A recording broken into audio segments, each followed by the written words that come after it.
यशवंत काका तेंडुलकरांसारखे पितामह भीष्म म्हणजे दशावताराचं जिवंत विद्यापीठ लाभलं.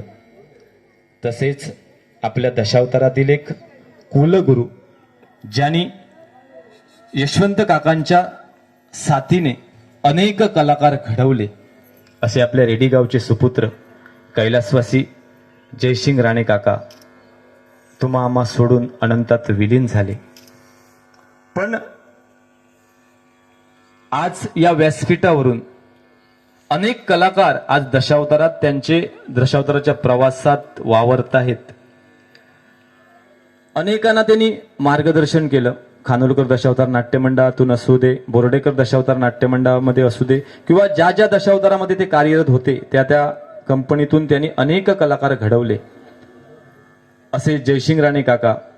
त्यानंतर गेल्या वर्षीचं वर्ष म्हणजे 25 वर्ष हे दशावतारासाठी थोडंसं काळवंडलेलंच होतं. कारण आपली वनपरी हरकुळगावचे सुपुत्र कैलासवासी प्रशांत मेस्त्री तुम्हा आम्हा सर्वांना अकस्मित सोडून गेले.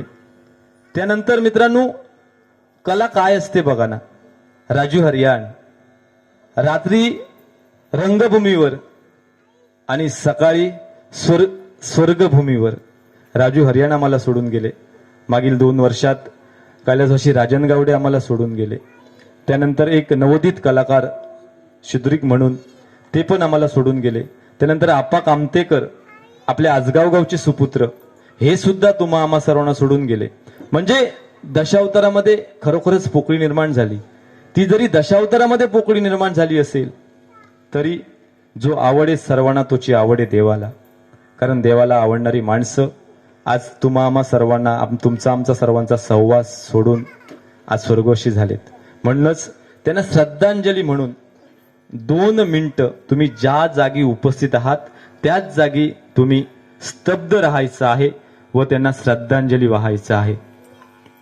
1 2 3.